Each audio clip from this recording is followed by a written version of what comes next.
Bonjour à tous et bienvenue dans une nouvelle émission 100% quintet. On prend la direction ensemble de Vincennes pour la réunion de jeudi. Une belle réunion avec un quintet assez intéressant réservé aux 4 ans. Il s'agit du prix Vindex sur 2700 mètres. Ils ne seront que 13. Et une très très belle allocation à se partager dans cette course qui se situe juste sous les meilleurs de la génération avec 90 000 euros donc offerts au premier. Un groupe 3 donc, ils ne doivent pas avoir gagné 175 000 euros et on va tout de suite voir le tableau des partants, on y retrouve vraiment des chevaux de qualité. On commence avec plutôt quelques outsiders mais des chevaux néanmoins de qualité. Intègre, IPK, Isla Bonita seront tous déférés des 4 et partiront tous avec un emoji orange. In Excess Bleu, c'est l'entraînement de Laurent Abrivard dont on reparlera puisqu'il présentera l'une des favorites de la course, on en rediscute dans quelques instants. Nexus Bleu en tout cas est un cheval de qualité, il sera plaqué devant et déféré derrière. Ikem est très estimé par Franck Leblanc, c'était d'ailleurs l'un de ses espoirs au moment du début du meeting d'hiver, au moment des tours de cours. Et Ikem a en partie confirmé, c'est un cheval qui est assez nerveux mais qui a beaucoup de talent. Imagine Darling, I Fight Tell You avec Jean-Michel Bazir, le numéro 7, emoji orange également. Et puis deux emojis verts dans cette partie du tableau. Les deux seuls de la course d'ailleurs, Intouchable le 9 et Iron Melois le numéro 10. Seconde moitié du tableau des partants avec trois concurrents bien connus. Instinct Dame le 11, It's Now or Never pour Philippe Allaire le numéro 12 et Inma Rosa justement pour l'entraînement de Laurent Abrivard dont je parlais il y a quelques instants. Le numéro 13 qui conclut cette liste de partants, elle est vraiment bien engagée, c'est Inma Rosa. Elle fait d'ailleurs l'objet d'un long entretien mené par Lara Bouve pour le compte de Paris Turf avec Léo Abrivard dans l'édition du journal de mercredi. Voilà pour le tableau des partants. Pour les conditions de course, on va tout de suite faire le papier.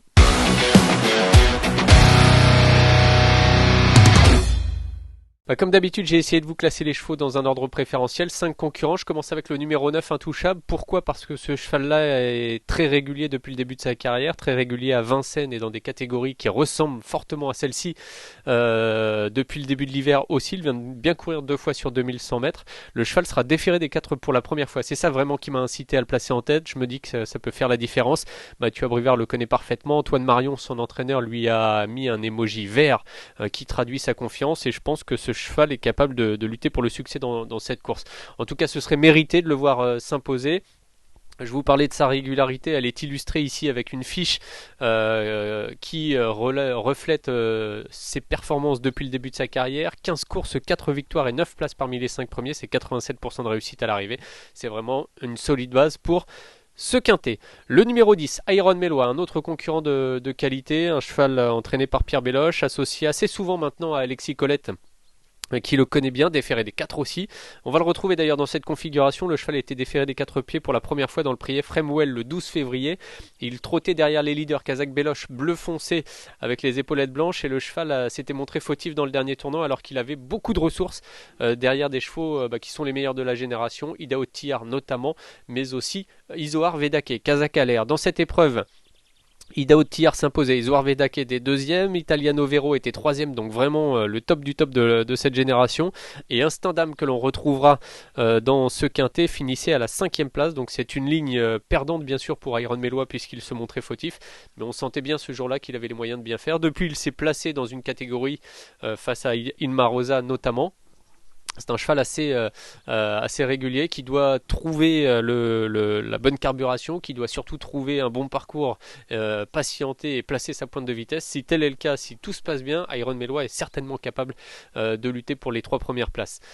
Derrière celui-ci, je retiens Instinct Dame. On l'a vu à plusieurs reprises, Instinct Dame cet hiver très bien courir et notamment la dernière fois il se classe troisième vraiment tout près d'Inma Rosa qui était deuxième. Ce sont des chevaux qui se tiennent de près. Gabriele Gelormini, son driver, le connaît bien. Eric Bondo, son entraîneur, est en grande forme depuis de longues semaines maintenant. Le cheval est déféré des 4 pieds.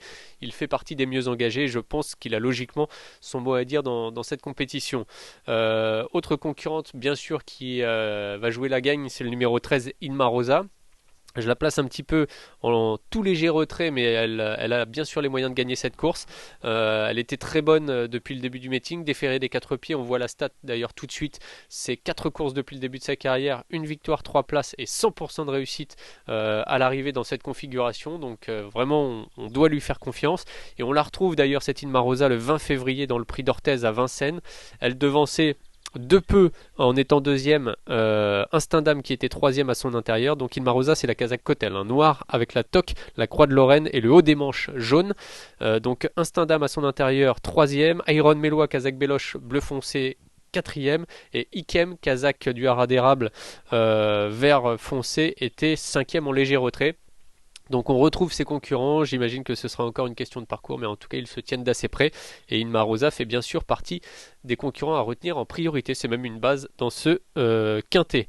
Et puis dernier concurrent que je retiens dans cette épreuve, c'est If I Tell You. Alors je le préfère encore sur 2100 mètres, mais force est de constater qu'il réalise un somptueux hiver. C'est un cheval de qualité qui était tout au départ de sa carrière entraîné par Philippe Allaire, qui a rejoint les box d'Éric Bondeau, qui a très bien fait cet hiver en se plaçant à de nombreuses reprises. Et ici, Jean-Michel Bazir va lui être associé.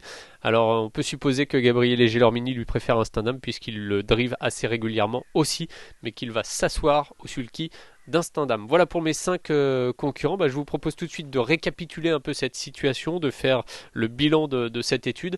Dans notre dernière partie, c'est le Notre Choix.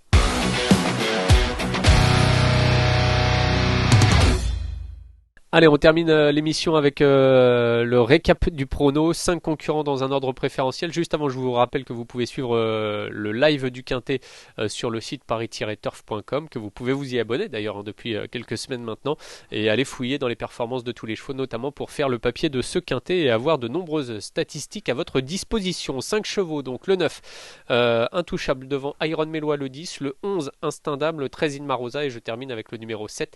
Il s'agit d'If I Tell You. Une belle réunion nous attend ce jeudi à Vincennes. Il y a des courses assez intéressantes, et notamment le prix Émile Alix Courbois qui devait servir initialement de support au Quintet, qui n'a pas réuni suffisamment de partants et qui sera du coup la 5e course de cette réunion. Je vous conseille dans cette épreuve de suivre le 510 Victor Ferme. Alors ce n'est pas un choix très original, puisque Cédric Bloquet, notamment dans les pages du journal, l'a mis aussi en tête, mais c'est un cheval qui a été préparé pour cette épreuve. Il va rencontrer des chevaux de qualité comme Fréja Dupont, qui s'est bien distingué dans la finale du Grand National du Trot en décembre.